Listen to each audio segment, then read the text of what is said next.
One he had vanished for 5 years, fought his way across the globe as the undefeated god of war, and become the undisputed prison king. Yet he had just discovered that he secretly had a 4-year-old daughter. His ex-girlfriend had sent what looked like a suicide note. Mother and child had suffered every kind of humiliation. Anyone who dared hurt his woman or his girl could simply die. Somewhere overseas, inside a secret island prison. Towering outer walls rose like a colossal fortress.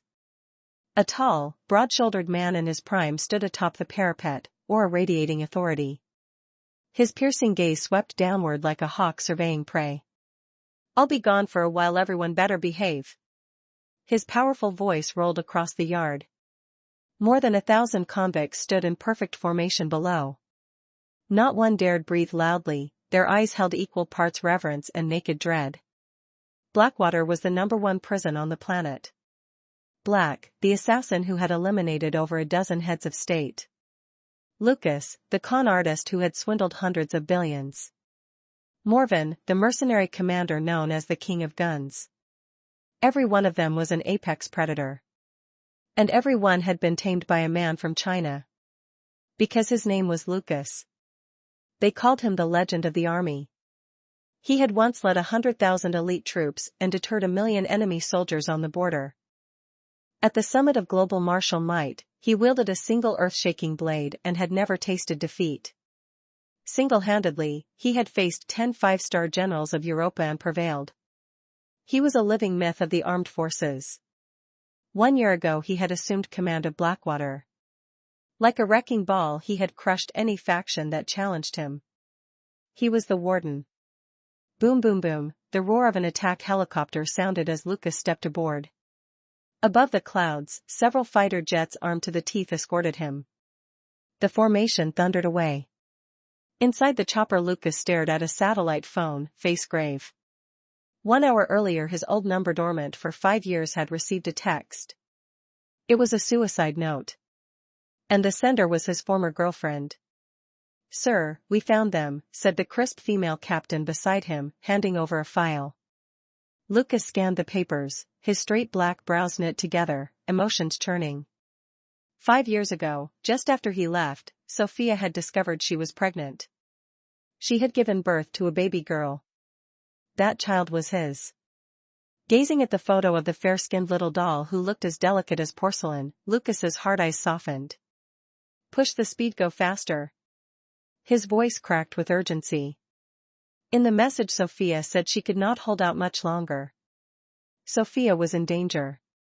He had a daughter. Joy surged through him like wildfire. "Sophia. Lily, nothing can happen to either of you." Eastbrook, outside the Vance Mansion gatehouse. A scrawny 4-year-old girl with tangled hair and filthy clothes stood at the gate. Purple bruises mottled her exposed arms, clear evidence of long-term beatings while her head hung low. "Uncle, Lily's hungry, please give my mommy back." Her small chalk-white fingers clutched the man's suit as she pleaded weakly. "Little bastard, why aren't you dead of starvation yet?" Spencer shoved her away, brushing his jacket as though she were grime. The child toppled, her forehead striking the stone corner with a dull crack. Blood trickled down. "Bastard, aren't you starving?" Spencer stalked to a nearby dog kennel, grabbed the dog bowl, and slammed it over her face. Sour, stinking kibble spilled into her hair, streaked across her cheeks, dribbled into her collar. Tears welled in her eyes, but she stubbornly refused to cry. "Eat just like your mother, nothing but a loss-making slut." Spencer spat. Farther down the drive, a straight-backed figure watched every second. His daughter, his flesh and blood, had endured this. A volcano of fury erupted inside him.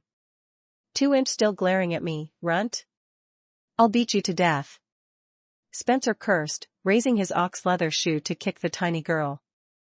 Instinctively she wrapped her arms around her head. The gesture said she had done this many times before. The shoe was inches from her ribs when a black blur shot forward. Bang! The kick never landed. Spencer flew backward, crashing onto the gravel, clutching his gut and howling. "Hey, little one, it's over now." Lucas's voice was low, gentle. He bent and lifted her into his arms. Curled against the broad unfamiliar chest, Lily lifted her tear-streaked face, big eyes blinking in wonder. The child weighed nothing, her thin frame and pinched face knifed straight through his heart. Rage seethed and roared beneath his ribs. "Are you Lily? I'm your dad." Carefully he wiped the filth from her forehead. At the word dad, the last of the girl's defenses collapsed, her small mouth quivered, reddened. She buried her face in his neck and sobbed, "I have a daddy. I'm not a bastard. Daddy, Mommy, and I missed you so much. Daddy's here now, no one will ever hurt you again. But where's Mommy? Why are you alone?" A chill of foreboding ran down his spine. At the question, tears streamed anew. "They locked Mommy up. They're making her marry a bad old man, and she said no, so they're going to beat her until she dies." Lucas's jaw tightened, his sword-sharp gaze cut toward Spencer, who was struggling to his feet. "You convict scum. You dare show your face? I'll finish you and the brat," Spencer screeched. But the moment he met Lucas's murder-cold stare, he shivered, terror flickering in his eyes. "You tortured your own blood, nothing lower than that." Lucas set Lily down. In the next heartbeat he stood in front of Spencer. Slap. Slap. 2 open-handed blows cracked across Spencer's cheeks. 10 crimson finger blooms blossomed, his face swelled like a rotten melon. Blood frothed from his mouth as he collapsed, dazed, scrambling toward the house on hands and knees. Moments later several men strode out. Leading them was a square-jawed, silver-haired patriarch behind wire-rim glasses, Victor, Sophia's father. He took one look at Lucas and barked a humorless laugh. "Lucas, you jailbird, what the hell are you doing on my property? This house doesn't welcome you. Get lost." 5 years earlier, Lucas had kissed Sophia goodbye, climbed into a prison van, and vanished on a classified mission. To the Vance family it had looked like an arrest. They had no idea that during that operation he had stumbled upon an ancient manual. Its secrets tempered his body and spirit, forging the legend he had become. Spencer danced behind his father, shrieking, "Dad, don't let him leave, look what the bastard did to my face." He glared at Lucas, teeth bared. Lucas made no move to leave. Frosty-eyed, he faced Victor. "Where's Sophia? I'm taking her and my daughter out of here." Victor narrowed his eyes. "You think you can waltz in and give orders? Today you're not walking away, pay up first." Lucas flicked a glance at Scarlett, who already had a black card between her fingers. "There's 10 million on this card, and from this day on Sophia has nothing to do with any of you." Victor arched an eyebrow, scoffed, and sneered, "You? A penniless ex-con just out of prison, and you're flashing 10 million? Spencer, standing nearby, chimed in at once. "Yeah, right.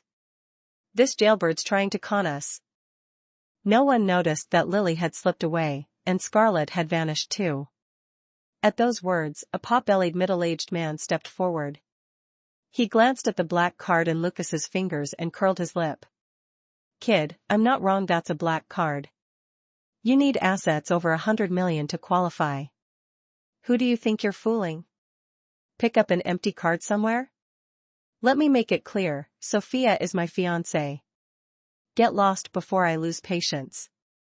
The files Lucas had studied pinned the man as the casino mogul determined to marry Sophia Riley. "Lucas." A familiar, trembling voice rang out from the side. Lucas's heart lurched as the beautiful face that had haunted him for 5 years appeared at last. Sophia ran toward him, clutching their daughter, and the 3 of them crashed together in a tear-drenched embrace. "Lucas, you finally came back."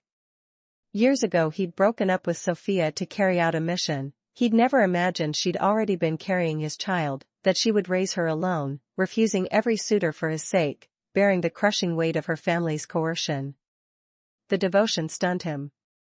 "I'm back, and I'm never leaving you again." 5 years had passed, and the once radiant Sophia was heartbreakingly thin now, her left arm wrapped in gauze, every patch of visible skin scarred or bruised. Lucas's gaze iced over, a murderous aura erupting around him. He swept his stare across the room. "Who did this?" All of you had a hand, didn't you? Sophia wrapped her arms around him and shook her head. Let's just leave. Lucas nodded, honoring her wish for now. The reckoning would come later. He placed the black card and a business card on a nearby windowsill. 10 million not enough? Call me. I'm taking them with me. Hold on, Riley sneered. How do we know that card's even real? I've got a banker buddy on the way. Spencer held in support. Yeah. If the money's fake and he hits someone, drag him straight back to prison. Riley whipped out his phone, smirking. Listen up, punk. If that card's bogus, I know lawyers who'll bury you for 3 to 5. Scarlett stepped forward, face like flint, but Lucas raised a hand to stop her. I want it done in the open. Sophie and my daughter cut from this family, clean and legal. A silver Mercedes soon glided up, and a tailored bank manager climbed out with 2 clerks in tow. He addressed Riley deferentially. President Zhao, what can we do for you? After a quick briefing, the manager swiped the black card and checked the account. There is indeed $10 million on the card. So the money was real? Riley's mouth twisted in triumph. Stolen, right? Congratulations, you're looking at a 10-year minimum. Ignoring him, Lucas told the banker, check the cardholder name. With Riley's curt nod, the manager tapped the keypad. Holder's name, Lucas. A hush fell, you could almost hear hearts stutter. Lucas actually possessed 10 million? Riley gave a cold laugh, eye slits of contempt. You walked out of prison 5 minutes ago, no way this cash is clean. And even if you've got 10 million, I'm worth billions. What exactly are you going to fight me with? I've never failed to get what I want. He shot Sophia a glare. Sophia, make your choice. Piss me off and both this punk and the entire Vance clan go down. Gasps rippled through the family. Sophia's lashes trembled, her gaze at Lucas was tangled with fear and hope. At last she seemed to reach a decision. Take Lily and go. Lucas tenderly tucked a strand of hair behind her ear. I'll protect you both for the rest of our lives. We leave together. Tears brimmed in her eyes, she nodded hard. The sight enraged Riley. Slut. I offer you respect and you throw it in my face? Grateful I even looked at you after you carried another man's bastard. Lucas's pupils darkened, a killing intent detonating inside him. Before anyone blinked, Scarlett flashed forward, clamped a hand around Riley's throat, and piston punched his face. A wet crunch echoed, Riley's cheekbone caved, broken teeth spraying as he shrieked. She drew back for another blow, but Lucas said calmly, enough. We're not killing anyone today. Uproar exploded. Seeing their golden ticket son-in-law mangled, the Vances erupted. Lucas, you dare strike him. Call the cops, lock them all up.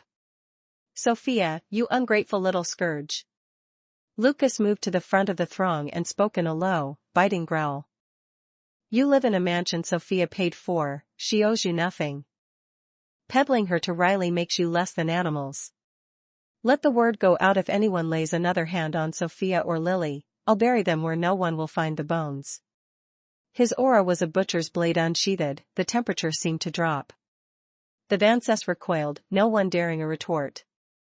Riley, clutching his swollen face and finally coherent, screamed, You hit me?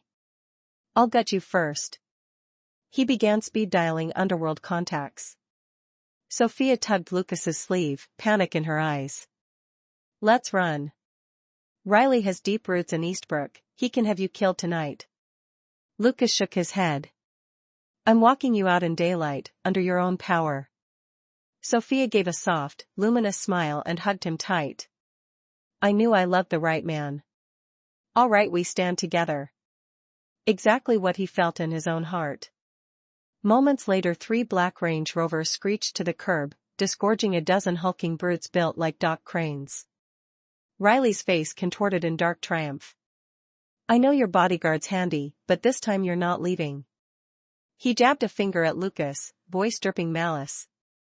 Unless you kneel and kowtow 10 times, then hand Sophia over for me to play with. Arms folded, he smirked while the thugs tightened their ring. Lucas squeezed Sophia's shoulder, past her and Lily to Scarlet, and in the next heartbeat exploded forward like a drawn blade. His fist cannonied into the nearest giant's chest, ribs snapped audibly, the man catapulted backward. One down. He spun, elbow cracking another jaw, drop-kicked a third. Every strike felled a body, within seconds the pavement was littered with groaning muscle. A final uppercut left the last thug unconscious at Riley's feet. Lucas straightened, the soul man still standing. Gasp swept the crowd. He could really fight like that?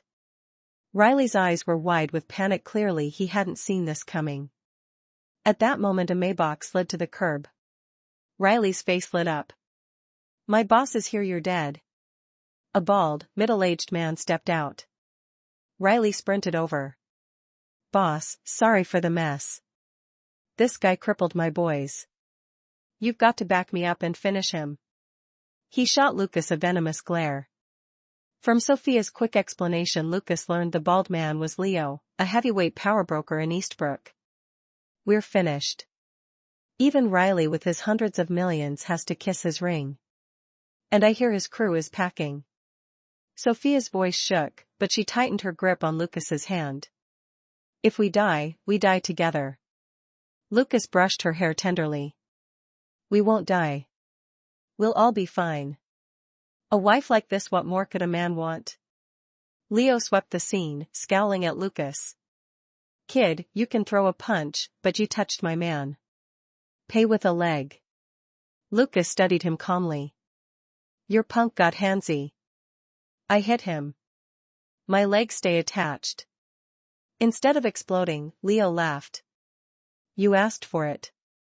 Lucas's indifference stoked the fire. Leo snapped to a flunky, "Get the boys and the hardware. I want him limping." Tension crackled until a Hummer roared up. A broad-shouldered man climbed out. Leo's eyes sparkled, he rushed forward, fawning. "Gavin, what brings you?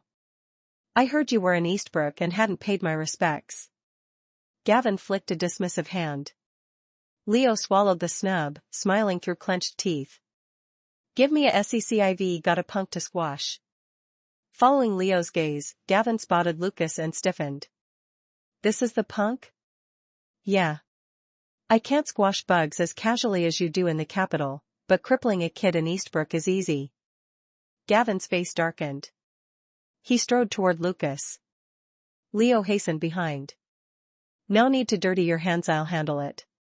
Gavin dropped to one knee in front of Lucas. "Boss, I'm late." "Sorry you were bothered." Gasps rippled through the crowd. "Boss?" Lucas was the big man's boss? Leo trembled. I was blind. I deserve to die." He began slapping himself in terror. Lucas gave a slight nod. Gavin had once served under him and was now a player in the capital. Gavin rose, fury blazing. "You blind mutt, you're erased from Eastbrook, starting now." Leo collapsed to his knees. "Mercy, Gavin. I'll hand over everything I own." Riley, ash-white, knew he'd detonated a landmine. He hit the ground, kowtowing frantically. "Lucas, no, Grandpa, please let it go." Lucas's voice was ice. "Each of you one leg. Do it yourselves." Gavin's glare sealed the order. Leo limped to his trunk, pulled out a Louisville Slugger, inhaled, and swung at his own left shin. A muffled crack, Leo's leg buckled. Sweat rivers carved his face as he tossed the bat to Riley. Riley was jelly, blubbering for mercy. Gavin grabbed the bat and whipped it into Riley's knee. A shriek tore the air, the Vance onlookers blanched, bystanders froze. Lucas had already scooped Lily into his arms and led Sophia to the Hummer. The Vance clan dared not breathe as the vehicle thundered away. The two crippled men? They got exactly what they deserved. In a lush, birdsong estate on the outskirts of Eastbrook, Lucas settled his wife and daughter in a lavish suite. A call came through. "Boss, Leo and Riley are handled, one leg each, and they're signing over every asset." Lucas grunted and hung up. Sophia's eyes were moons. "Luke, how did you become this powerful?" Infinite tenderness softened his gaze. From now on, neither of you will suffer again. She nodded hard. Lucas lifted Lily onto his lap, the child's admiration shone bright. He tickled her, then turned serious. I'm sorry I walked away so cruelly. Give me another chance to care for you both. Sophia smiled through tears, nodding fiercely. Good. You two stay here. I'm giving you the wedding you deserve, proper, public, official. The words she'd waited 5 painful years to hear. Lucas held her while she cried, the three of them locked in one embrace. When the moment passed, Lucas grew grave. Your cosmetics company was thriving when I left. What happened? It was Kane. He forced the Vance family to set a trap, stole my firm, wants to corner me. Kane, one of her old suitors, already married, too slimy to move openly like Riley.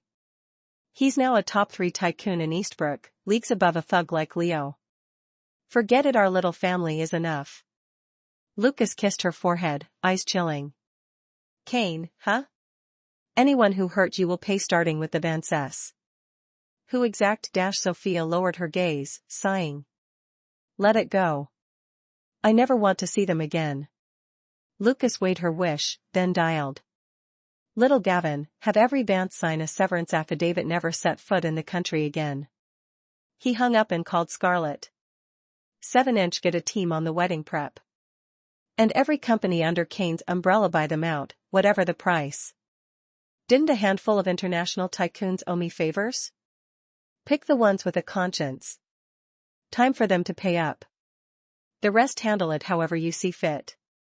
Scarlett nodded, spun on her heel, and strode out like a whirlwind. After lunch with Lily and Sophia, Lucas laced his fingers through Sophia's. The wedding's in motion. We're going out with fireworks, and when the vows are said, we're leaving this city. Come on, time to take Kane down for what he did to you. Little Lily pumped a tiny fist beside them. Go, Dad. Punch the bad guy who bullied Mom. Lucas's heart twisted at her fierce scowl, half adorable, half heartbreaking. He passed Lily to a nanny, left the Vance estate with Sophia, and headed straight for Titan. Titan, chairman's office. Kane's gaze crawled over Sophia's delicate face, vulgar and drooling. Changed your mind, huh? Say yes, and I'll keep you dripping in diamonds. I heard you're marrying some Zhao chump. I was about to talk you out of it, my bank account dwarfs his. Lucas settled Sophia onto the leather sofa, then turned glacial eyes on Kane. Kane, dream on. We're here for payback. I'm Sophia's man, Lucas. Kane's expression curdled. Sophia, this is the pretty boy you mooned over 5 years ago? What can he give you? He looked Lucas up and down, reeking of jealousy. Kid, you're delusional. Know who you're talking to? I'm worth 3-point-something billion. When Lucas stayed silent, Kane smirked and yanked a checkbook from his drawer. Fill in any number, then vanish from her life. He shot Sophia a sleazy wink. Sleep with me and I'll hand the company back. In Eastbrook you'll do whatever the hell you want. Lucas lifted his gaze, studying the walking dead man. I'll reclaim the company myself. My woman's heart isn't for you to paw. Kane burst out laughing. That rinky-dink startup? I didn't even want it. And who do you think you are to take it? I'll paw her all I like, what are you gonna do? He puffed his chest, desperate to impress. Scarlett strode in. Kane's eyes bugged out at the tall, uniformed woman. Scarlett leaned to Lucas's ear, murmured a quick report. Kane swallowed lustfully. Hey, sweetheart, what's your name? Wanna come work for me? Scarlett gave him an arctic stare dripping with contempt. Kane's face darkened, offended until Lucas's tiger-cold glare pinned him. A shiver rattled through him. Security. Throw them out. Lucas spoke calmly. Too late. By now this isn't your company. Kane's phone shrilled. What? All the shares were bought out? I'm no longer the majority holder? Kane lowered the phone, gaping at Lucas's serene face. You? Who the hell can swallow that much stock overnight? Lucas ignored him, slid an arm around Sophia. Sophie, your company's back. How shall we dispose of this piece of trash? His tone was casual, as if crushing an ant. Kane's forehead furrowed in disbelief. Impossible. The deal would cost over $1 billion and I didn't hear a whisper. Whoever moved that fast paid a premium. Realization hammered him, he'd kicked a mountain. Panic flooded his eyes, but pride kept him defiant. 2 uniformed agents marched in. Lynn, you're wanted for tax evasion. Come with us. Kane's face turned ashen. He slumped to the carpet, sweat beading. Who are you, really? Then, scrambling, he begged. Please, I was a toad lusting after a swan. Spare me. I'll never look her way again. Lucas didn't bother a second glance. He walked out with Sophia. Tightened behind them, every bully who had tormented her was finished. Back at Vance they held each other tight. Sophia's spark flared anew, she worked until midnight, falling asleep in Lucas's arms. He hired a nutritionist and a scar therapy specialist for both his girls. At sunrise the family of 3 headed to City Hall. When they returned, the estate had been transformed into an ocean of roses and balloons, dazzlingly romantic. Guest Sophia's friends, not the blood relatives who'd been exiled, streamed in. She stepped into her wedding gown, Lucas wore a midnight blue tux. Lily bounced. Mommy's gorgeous, Daddy's super handsome. Lucas scooped her up and tapped her nose. Sweet talker. Sophia glowed in the morning light, the nightmare years were over. High school classmates spilled into the garden, bubbling with congratulations. Our prom queen's tying the knot, wouldn't miss it. Yeah, kinda sudden, half the gang couldn't clear their schedules. A voice sliced through the joy. Wow, renting a place this size? Must have cost a fortune, bit over the top, don't you think? Lydia, former class beauty queen, green-eyed since sophomore year, stood dripping jewels and sarcasm. Sophia flushed. Lucas tucked her close and leveled a chilly stare. Thanks for the concern. My wife deserves every inch of it. He swept Sophia past her into the garden. Lydia's manicured fists clenched. Guests took their seats, chatter rising. Haven't been introduced yet. Rumor is the groom just got out of prison? Lucas had stepped aside to take a call. Lydia pounced. 9. The remark rippled through the crowd, smirks surfacing. Seriously, Soph, you had half the city chasing you. Figured you'd land a billionaire. Lydia said with a proud smile, my Derek was just promoted to manager at Titan last month, maybe he could find him a janitor's job or something. Back in school Lydia had always come in second to Sophia, and she was seizing the chance to show off. At her words, Derek, the former class president standing nearby, let out a cold laugh. He too had once chased Sophia and been rejected again and again. Today, of course, he wasn't going to miss the opportunity to strut. So this is the big shot we've been hearing about? Fresh out of prison, huh? Babe, you're putting me on the spot. Titan is Eastbrook's top-tier group. We don't let just any stray cat or dog walk through the door. The two of them sang the same tune while a few classmates quietly urged them not to go too far, but the pair paid no attention. After all, the groom was nothing more than a small-time punk who'd just gotten out. Another sneer drifted over. Cousin, you used to be so glorious, running your own cosmetics company. Who'd have thought you'd stoop this low? Tisk tisk. Look, hardly any family or relatives showed up. Don't you feel ashamed? Sophia's delicate brows drew together as she turned toward the voice, her cousin Sienna, who had always lagged behind her in everything since childhood. Shut up. A furious roar cut through the air, aimed straight at Sienna. A square-jawed middle-aged man rose to his feet and shot her a glare. Girl from 7th Uncle's branch, have you no manners? Even if today weren't Sophie's big day, you still shouldn't be joining outsiders in mocking her. Following his rebuke, a middle-aged woman and a young man also stood up. The man walked over to Sophia, patted her shoulder, and said with a smile, Sophie, it's your wedding day. Uncle gives you his blessing. Then he swept the crowd with an icy glance. Tears of gratitude welled in Sophia's eyes as she nodded, comforted by Uncle's support. Beside them Sienna clicked her tongue. What did I say that wasn't true? None of his kin showed up. Maybe they're secretly married. Our boss Riley declared he would marry her. If things go wrong, all of us relatives could be dragged down. Lydia and Derek laughed even louder at that. Heh, even your own relatives are ridiculing you. If it were me, I'd find a hole and crawl in, Lydia snickered. Just then Lucas finished his phone call and walked calmly toward Lydia. Everyone expected him to lose his temper and braced for a spectacle, but instead he asked a quiet question. You're a manager at Titan? Derek mistook it for weakness and grew more arrogant. I'm the HR manager. Don't worry, arranging a job for you won't be a problem. Lydia shot Sophia a smug, provocative glance. Lucas didn't reply, he simply pulled out his phone. Yeah, HR department, goes by the name Derek. While the crowd puzzled over his words, Derek's own phone rang seconds later. He answered and shot to his feet. What?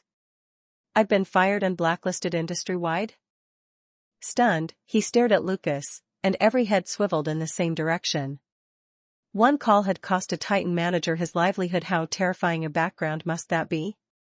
For a moment the courtyard fell silent, everyone shocked speechless. Then, at the gates, more than 100 burly men brandishing clubs surged in. At the rear, Leo leaned on a cane and followed a man in gold-rimmed spectacles who scanned the crowd with shadowed eyes.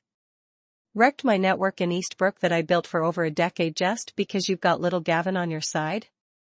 I'm not afraid of him. Today is your death day. The bespectacled man, one of the heavyweights from Capital backing Leo, drew a collective gasp. Immediately the guests looked at Lucas with pity. Titan connections counted for nothing now. Heh, blacklist me? You're still doomed. Derek gloated. Sienna turned pale. Even Caldwell's backer has shown up. He really is a jinx. Don't drag the rest of us down. Do it, the man in glasses barked, and 100 fierce toughs pressed forward. At that instant a low rumble rolled across the lawn, one after another, Maseratis, Maybachs, even scarlet-flagged Hongqi limousines glided in. While the guests gaped skyward, the heavy thud of rotors echoed from afar. Several black-painted choppers swooped in and settled on the grass. Doors opened, and out stepped impeccably tailored men and women power brokers whose polished poise screamed wealth and influence. The bespectacled man sucked in a sharp breath. All the big shots, Capital, Manhattan, even foreign tycoons, black and white, every side is here, he muttered, unable to mask his shock. In unison the dignitaries strode toward Lucas. Raven, congratulations. Raven, happy wedding. Luke, long time no see. One after another they offered felicitations, leaving the rest of the guests dumbfounded. All these people were Lucas's friends and they clearly revered him. So it wasn't that no guests had come, they simply hadn't arrived yet. The roll call of VIPs, many recognizable from television, was as lavish as any state reception. Scarlett stepped up and spoke quietly to several camel-clad figures who leapt from the lead chopper. They advanced on Leo and the bespectacled man and ushered them away. During the brief walk neither captive dared breathe. Any two random guests here could make them disappear without a trace. Next, Sienna, Lydia, Derek and their clique were escorted outside. Moments later muffled screams drifted in from beyond the walls. Uncle was invited to the dais and served as officiant. Finally, beneath the gaze of kings of industry and the underworld alike, little Lily skipped up, rings cupped in her palms.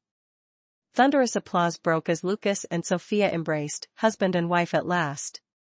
The next morning the newly minted family of 3 departed Eastbrook. Word swept both the legitimate business world and the shadows. Lucas had formally resigned from Blackwater and chosen to melt back into ordinary city life.